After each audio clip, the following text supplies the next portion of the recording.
ನಾವು ದಿನಾಗ್ಲೂ ಊಟ ಮಾಡ್ತೀವಿ. ನಾ ಎಷ್ಟೋ ಸತಿ ನಾವು ಊಟ ಮಾಡ್ತಿದ್ದೀವಲ್ಲ, ಅನ್ನ ಎಲ್ಲಿಂದ ಬರ್ತಾ ಇದೆ ಅಂತ ನಮಗೆ ಗಮನನೇ ಇಲ್ಲ. ನಾವು ಅನ್ಕೊಳ್ಳೋದು ನಾವು ಹಣ ಕೊಟ್ಟು ಅಂಗಡಿಯಿಂದ ತರಿಸ್ಕೊಳ್ತಾ ಇದ್ದೀವಿ, ಇಷ್ಟೇ ನಮ್ಮ ತಲೆ. ಅದರಿಂದ ಆಚೆ ಹೋಗಲ್ಲ. ಸ್ವಲ್ಪ ಯಾರಾದ್ರೂ ಸ್ವಲ್ಪ ಸೂಕ್ಷ್ಮವಾಗಿ ಎಲ್ಲಿಂದ ಬರ್ತಿದೆ ನೋಡಿ, ರೈತ ದುಡಿದಿದ್ದು ಹೌದು, ನಾವು ರೈತನಿಗೆ ಥ್ಯಾಂಕ್ಸ್ ಹೇಳಬೇಕು, ಅಲ್ಲಿ ತನಕ ಹೋಗುತ್ತೆ.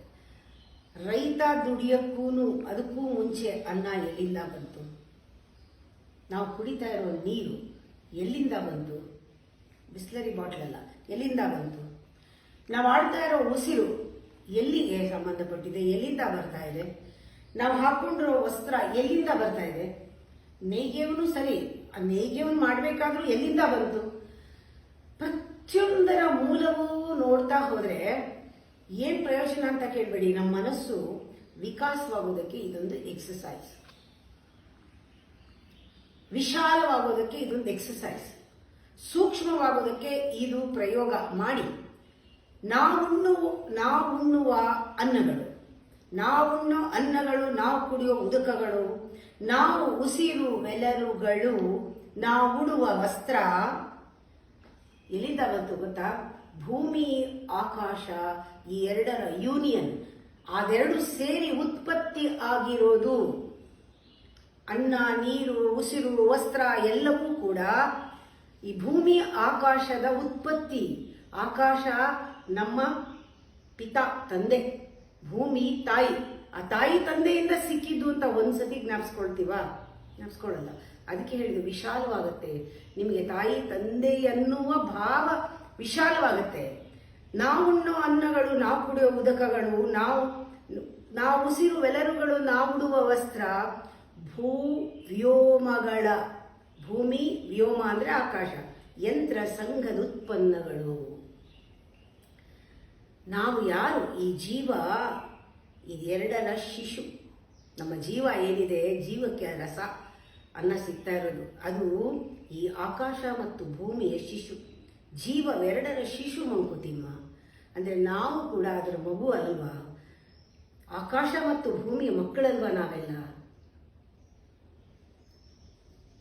ಆ ಒಳಗಡೆ ಇರುವಂತಹ ಒಂದು ಸತ್ವ, ಒಂದು ರಸ, ಒಂದು ಪಾಕ, ಆ ಕೆಮಿಸ್ಟ್ರಿ ಏನು ಒಳಗಡೆ ಸೇರ್ಕೊಂಡು ಏನಾಗಿದೆ, ಆಕಾಶ ಭೂಮಿ ಎರಡು ಸೇರಿ ಅನ್ನದೊಳ ಮೂಲಕ ನಮ್ಮೊಳಗೆ ಹೋಗಿದೆಯಲ್ಲ,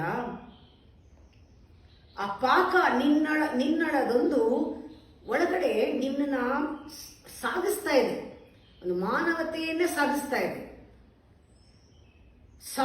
ಸಾಗುತ್ತಿಹುದು ಎಡಬಿಡದೆ ನಿರಂತರವಾಗಿ ಆ ಪಾಕ ಒಳಗಡೆ ಕೆಲಸ ಮಾಡ್ತಾ ಇದೆ. ಲೋಕದೆಲ್ಲವೂ ಸೂಕ್ಷ್ಮ ಗತಿ ಒಳವೊಕ್ಕು, ಲೋಕದೆಲ್ಲವೂ ಸೂಕ್ಷ್ಮ ಗತಿ ಒಳವೊಕ್ಕು.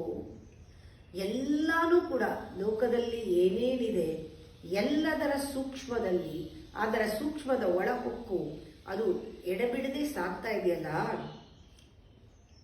ನಮ್ಮ ಸಾಕು ಅದರದೇನೆ, ನಮ್ಮ ಬೇಕು ಅದರದೇನೆ. ಸಾಕು ಬೇಕು ಎಲ್ಲ ಅದರಿನ ಯಂತ್ರವನು. ಇಂಥ ಯಂತ್ರನ ಯಾಕೆ ರಚಿಸಿದಾನೆ, ಯಾತಕ್ಕೆ ರಚಿಸಿದೆ ಈ ವಿಧಿ ಅನ್ನೋದು? ನಮ್ಮ ಸಾಕು, ನಮ್ಮ ಬೇಕು ಎಲ್ಲ ಅದರದೇನೆ. ಅಂಥ ಯಂತ್ರವನ್ನ ಲೋಕದಲ್ಲಿರುವ ಎಲ್ಲ ಸೂಕ್ಷ್ಮದಲ್ಲೂ ಸೇರ್ಕೊಂಡು ನಿರಂತರವಾಗಿ ಎಡಬಿಡದೆ ಸಾಕ್ತಾ ಇರೋ ಆ ಪಾಕ ರಸ, ಈ ಯಂತ್ರನ ಯಾತಕ್ಕೆ ನಿರ್ಮಾಣ ಮಾಡಿದ್ದಾನೆ? ನಾವು ಹೇಳ್ತೀವಿ ತನು ಮನ ಅರ್ಪಿಸ್ಬೇಕು ಅಂತ. ತನು ಅಂದರೆ ದೇಹ, ಮನ ಅಂದರೆ ಮನಸ್ಸು. ಇದು ಹೇಗೆ ತನು ಮನ ಅರ್ಪಿಸ್ಬೇಕಾದ್ರೆ ಸೂಕ್ಷ್ಮದಲ್ಲಿ ನಾವು ಈ ಎರಡೂ ಒಂದು ಪರಮಾಣು ಸಂಧಾನ ಅಂತ ತಿಳ್ಕೋಬೇಕು. ತನುವೇನು ಮನವೇನು ಪರಮಾಣು ಸಂಧಾನ, ಈ ಎರಡನ್ನ ಕುಣಿಸ್ತಾ ಇದೆ, ಮನಸ್ಸನ್ನ ಕುಣಿಸ್ತಾ ಇದೆ, ಈ ತನುವನ್ನ ಕುಣಿಸ್ತಾ ಇದೆ, ಈ ಉಭಯವನ್ನ ಮೂರನೇದೊಂದು ಕುಣಿಸ್ತಾ ಇದೆ. ಯಾವುದು ಆ ಮೂರನೇದು? ತನುವೇನು ಮನವೇನು ಪರಮಾಣು ಸಂಧಾನ, ಕುಣಿಸುತ್ತಿಹುದು ಉಭಯವನು ಮೂರನೆಯದೊಂದು. ಅದು ತಿಳ್ಕೋಬೇಕಾದ್ರೆ ನೀನು ಅದು ಹೀಗೆ ಅಂತ ಒಂದು ಡೆಫಿನಿಷನ್ ಅಲ್ಲಿ ಸ್ಟೇಟ್ಮೆಂಟ್ ಅಲ್ಲಿ ಸಿಕ್ಕಲ್ಲ. ನೀ ನೋಡು, ಆ ಒಂದು ತೃಣದಲ್ಲಿ, ಆ ಒಂದು ಹುಲ್ಲಿನಲ್ಲಿ ಹಸಿರು ಹೇಗೆ ಬಂತು, ಹಸಿರಿನ ಹುಟ್ಟು ಹೇಗಿದೆ ಅದ್ರ ಕಡೆ ನೀನು ಗಮನ ಬರಲಿ. ಆವಾಗ ನಿಂಗೆ ಗೊತ್ತಾಗತ್ತೆ ಇದೆರಡರ ಪರಿಮಾಣ, ಆ ಒಂದು ಪರಿಮಾಣ, ಈ ಪರಮಾಣು ಯಾವ ರೀತಿ ಸಂಧಾನ ನಮ್ಮನ್ನು ಕುಡಿಸ್ತಾ ಇದೆ ಒಳಗಡೆ ಅಂತ, ಆ ಆಟಮ್ಸ್ ಹೇಗೆ ಕೆಲಸ ಮಾಡ್ತಾ ಇದೆ ಅಂತ, ಆ ಒಳಗಡೆ ಕೆಮಿಕಲ್ ರಿಯಾಕ್ಷನ್ ಹೇಗಾಗ್ತಾ ಇದೆ ಅಂತ, ಒಂದು ತೃಣ ಹಸಿರು ಬಣ್ಣ ಹೇಗೆ ಬಂತು, ಆಕಾಶದಲ್ಲಿ ಒಂದು ತಾರೆ ಮಿಣುಕಂತ ಮಿಣುಗುತ್ತಲ್ಲ ಅದು ಹೆಂಗಾಯ್ತು, ಆ ಗುಟ್ಟು, ಇದಕ್ಕೇನಾದ್ರೂ ಒಂದು ಸುಸ್ತಾಗಿದೆಯಾ ಇವತ್ತುವರೆಗೂ? ಪ್ರಕೃತಿನಲ್ಲಿ ಯಾವುದೇ ಆಗಲಿ, ಸೂರ್ಯ ಹುಟ್ಟಕ್ಕಾಗ್ಲಿ, ಗಾಳಿ ಬೀಸಕ್ಕಾಗ್ಲಿ, ಆ ಒಂದು ಋತು ಚಕ್ರಕ್ಕಾಗ್ಲಿ ಸುಸ್ತಾಗಿದೆಯಾ, ದಣಿವಾಗಿದೆಯಾ?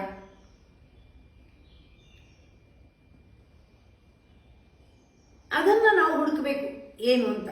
ತನುವೇನು ಮನವೇನು ಪರಮಾಣು ಸಂಧಾನ, ಕುಣಿಸುತ್ತಿವು ಭಯವನು ಮೂರನೆಯದೊಂದು, ತೃಣದ ಹಸಿರಿನ ಹುಟ್ಟು ತಾರೆ ಎಸಕದ ಗುಟ್ಟು, ದಣಿಯದದನ್ ಅರಸು ನೀನು, ಯಾವುದು ದಣಿಯದೇ ಇದೆಯೋ ಅದನ್ನು ಅರಸು ನೀನು ಮಂಕುತಿಮ್ಮ, ಅದನ್ನು ಹುಡುಕು ನೀನು.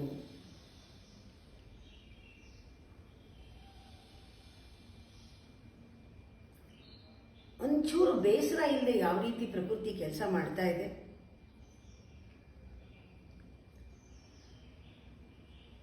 ಜನಿಸಿದುದು ಯಾವುದು ಹುಟ್ಟಿದ ತಕ್ಷಣ ಅದು ಸಾಯೋ ಕಡೆ ಯೋಚನೆ ಮಾಡಲ್ಲ, ನಾನು ಹೇಗೆ ಬೆಳೆಯೋದು ಅಂತಲೇ ಯೋಚನೆ ಮಾಡುತ್ತೆ. ನಾವು ಸಾವು ಅಂದರೆ ಅಯ್ಯೋ ಯಾಕ ಮಾತಾಡ್ತೀಯ ಅಂತೀವಿ, ಆ ವಿಚಾರಕ್ಕೆ ಬರೋದು ಬೇಡ ಅಂತೀವಿ. ಯಾಕೆಂದ್ರೆ ಜನಿಸಿದುದು ಮೃತಿಯ ನಡೆಸದೆ ಕುಲವ ಬೆಳೆಸುವುದು. ಒಟ್ಟಲ್ಲಿ ನಾನು ಹೇಗೋ ಎಕ್ಸ್ಟೆಂಡ್ ಆಗ್ತಾ ಹೋಗ್ತಾ ಇರಬೇಕು, ಮಕ್ಕಳು ಮೊಮ್ಮಕ್ಕಳು ಏನೋ ನಡೀತಾ ಇರಬೇಕು. ಸಾಯಕ್ಕೆ ಇಷ್ಟ ಆಗಲ್ಲ. ಯಾವುದು ಹುಟ್ಟಿದೆಯೋ ಅದಕ್ಕೆ ಸಾವು ಬೇಡ. ನಾನು ಬೆಳೆಯೋದು ಹೇಗೆ? ಅಕಸ್ಮಾತ್ ಸಾವಿದ್ದೇ ಇದೆ ಇದ್ರೂ ಅಷ್ಟರಲ್ಲಿ ಎಷ್ಟು ಬೆಳೀಲಿ, ಎಷ್ಟು ಒಳ್ಳೇದು ಮಾಡಲಿ, ಎಷ್ಟು ವಿಕಾಸ ಆಗಲಿ, ಎಷ್ಟು ನಾನು ಬೆಳೀಲಿ ಅಂತಲೇ ಬರುತ್ತೆ. ಒಣಗಿದಂತಿರುವ ತೃಣ ಮೂಲ ಮೊಳೆಯುವುದು. ಎಲ್ಲ ಒಣಗೋಗಿದೆ ಅಂದ್ಕೊಳ್ತೀವಿ, ಆ ತೃಣ ಮತ್ತೆ ಮೊಳ್ಕೊಂಡು ಬರುತ್ತೆ. ಹಾಗೆ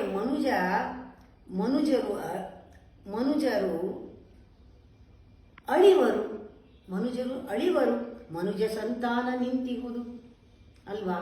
ಮನುಷ್ಯ ಸತ್ರು ಕೂಡ ಮನುಷ್ಯನ ಸಂತಾನ ಇದೆ ಅಲ್ವಾ? ಎಲ್ಲೋ ಒಣಗಿದೆ, ಎಲ್ಲೋ ಅದ್ರ ಬಗ್ಗೆ ಎಲ್ಲೋ ಒಂದು ಚಿಗುರು ಕಾಣುತ್ತಲ್ವಾ?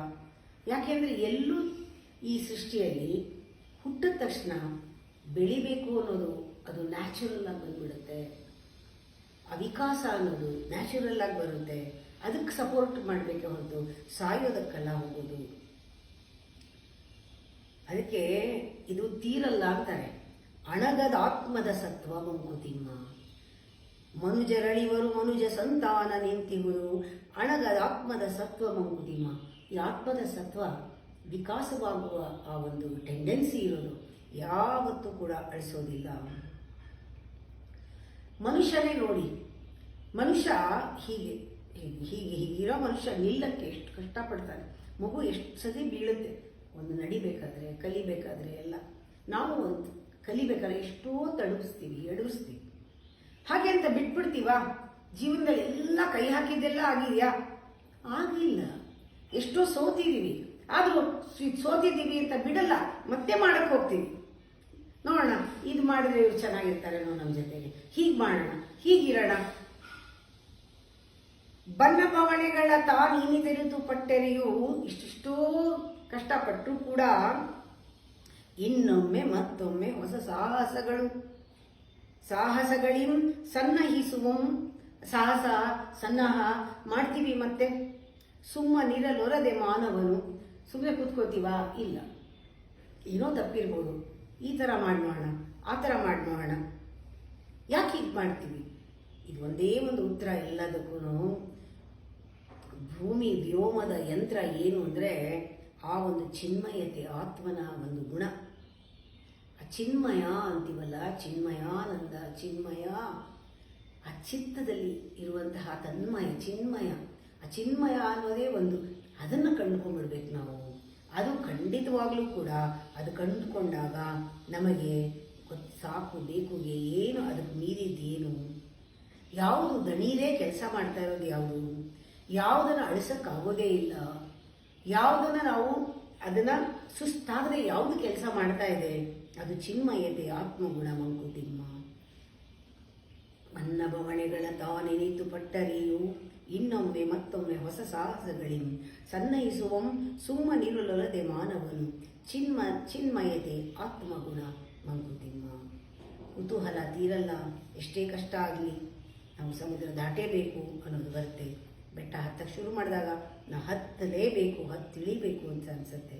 ಈ ಚೈತನ್ಯ ಬೆಳೆಯೋದು ಕೂಡ ನಮ್ಮೊಳಗೆ ಹಾಗೆಯೇ ಮಾಡಿ ಮುಗಿಸ್ಬೇಕು. ಏನಾದ್ರು ಪ್ರಾರಂಭಿಸಿದ್ರೆ ಕಮಿಟ್ಮೆಂಟ್ ಬರುತ್ತಲ್ಲ, ಅದು ನಿಜವಾಗ್ಲೂ ಚಿನ್ಮಯತೆ.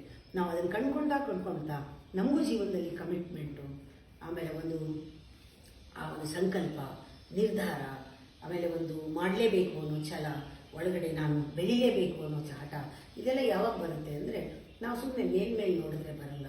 ಎಲ್ಲದಕ್ಕೂ ಮೂಲ ಯಾವುದು ನೋಡಿದಾಗ ಆ ನಮ್ಮ ಮೂಲದಲ್ಲಿ ಆ ಚಿನ್ಮಯತೆ ಎಲ್ಲದಕ್ಕೂ ಕಾರಣ ಅನ್ನೋದು ಗೊತ್ತಾಗುತ್ತೆ.